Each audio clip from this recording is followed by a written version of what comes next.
Muito gosto. Eu sou Ariel Martins Golal, advogado, e hoje vamos fazer uma análise profunda sobre um caso mediático que tem abalado toda a sociedade angolana. Trata-se de uma jovem, Belma, que sofreu agressões extremamente violentas. A nossa ideia aqui não é falarmos simplesmente das indignações, que são mais do que justas, mas olharmos o caso com os olhos da lei. Tentarmos perceber de facto quais são os crimes que estão sob mesa. Por isso, quero deixar claro que esta análise jurídica não diminui de forma alguma aquilo que é a solidariedade para com a vítima. Pelo contrário, o que pretendo aqui é dar o nome certo às coisas, porque só através de uma análise precisa do direito penal é que vamos construir um caminho para a justiça. Assim, a começar pelo caso mais visível e imediato, a agressão física. Pelos vídeos, nós conseguimos depreender que Belma está com o corpo todo ensanguentado. Isto demonstra claramente que sofreu agressões físicas, por isso temos um crime aqui de ofensas à integridade física. Mas a lei vai um pouco além disso, porque de acordo com a linha C do número 1 do artigo 160, quando temos um perigo para a vida, saímos das simples ofensas à integridade física e passamos para ofensas graves à integridade física. E pelo vídeo nós conseguimos depreender que ela está com o corpo ensanguentado, o que demonstra claramente ferimentos graves e para além de que sofria ameaças para com sua vida. Logo, a figura de ofensas graves à integridade física enquadra-se aqui. Em seguida, temos um outro crime, um pouco mais súbito, a difamação. Belma é acusada de ser portadora de doenças sexualmente transmissíveis, mas a pergunta que talvez nos podemos colocar aqui é: diante de um crime de ofensas graves à integridade física, será que o crime de difamação não seria algo, talvez considerado secundário? Isto vai depender muito do que a lei penal tenta proteger. A lei penal não protege somente o nosso corpo, ela também protege a nossa honra e a nossa dignidade. Portanto, ser acusada de ser portadora de doenças sexualmente transmissíveis é uma forma de sujar o bom nome e a reputação.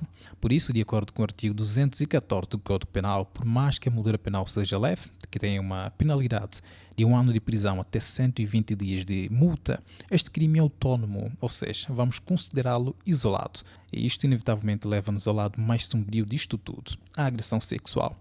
E talvez aqui é onde há uma grande confusão no debate público, porque páginas mediáticas como o Che agora aguenta, com seu convidado Mente Mágica, qualificaram um crime como abuso sexual de menor de 16 anos de idade. A figura do crime de abuso sexual de menor. Mas isto é um erro crasso. A distinção aqui é fundamental, a palavra-chave é violência.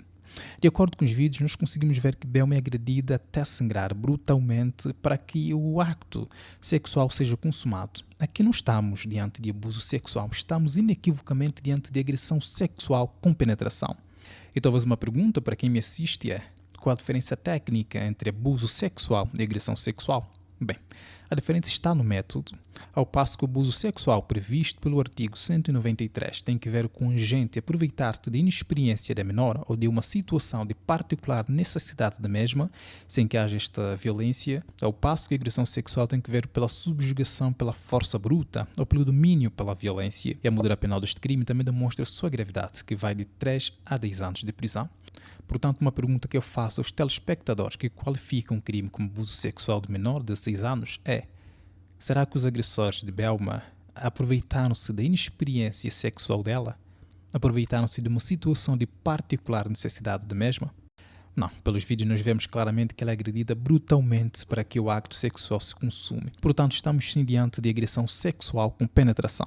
E, finalmente, um quarto crime que é bastante potencial é o rapto. Se provar que Belma foi mantida naquele espaço contra sua vontade, então aqui também teremos este crime de rapto, que tem uma moldura penal de 1 a 5 anos de prisão. E assim podemos verificar que neste cenário nós temos vários crimes. Temos o crime de ofensas graves à integridade física, temos o crime de difamação, temos o crime de agressão sexual e por fim temos potencialmente o crime de rapto. Portanto, a grande pergunta que se pode colocar é: diante destes outros crimes, como é que o juiz vai penalizar? As penas somam-se, por exemplo, num crime temos 10 anos, no outro temos 5 anos, então o resultado final será a soma disto tudo? Bem, esta é a dúvida mais comum. A resposta a esta pergunta é um rotundo não. A lei penal não funciona como uma máquina de calcular, as penas não se amontoam uma em cima das outras. O que a lei prevê é aquilo que nós chamamos de cúmulo jurídico. Mas por este ser um assunto mais técnico, vamos tratar num vídeo próprio, um vídeo mais ilustrativo para clarearmos isto. Mas deixo aqui a seguinte reflexão.